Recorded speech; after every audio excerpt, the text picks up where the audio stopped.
Information tube کے دوستوں خوش آمدید۔ آج ہم بات کریں گے محروم لوگوں کے بارے میں کہ جن کے پاس سب کچھ ہوتے ہوئے بھی وہ محروم ہیں۔ محروم وہ ہے جسے علم ہو کہ اشراق چاشت کا وقت تقریباً 6 گھنٹے ہے اور وہ 2 رکعتیں نہ پڑھ سکے جو کہ انسانی جسم کے 360 جوڑوں کا صدقہ ہیں۔ محروم وہ ہے جسے علم ہو کہ رات تقریباً 11 گھنٹوں کی ہے اور وہ تہجد کی 2 رکعت بھی نہ پڑھ سکے جس میں تقریباً 3 منٹ لگتے ہیں۔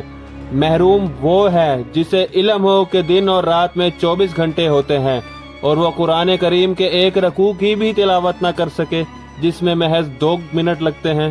یقیناً محروم وہ ہے جسے علم ہو کہ زبان تھکتی نہیں اور دن بھر میں بالکل بھی اللہ کا ذکر نہیں کرتا۔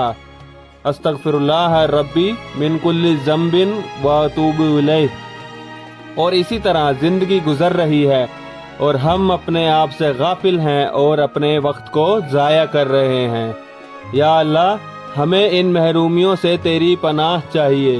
یا اللہ ان سنتوں کی یاد دہانی ہمارے لیے، ہمارے والدین کے لیے اور جو اس یاد دہانی کو عام کرے سب کے لیے قیامت تک صدقہ جاریہ بنا دے۔ آمین ثم آمین۔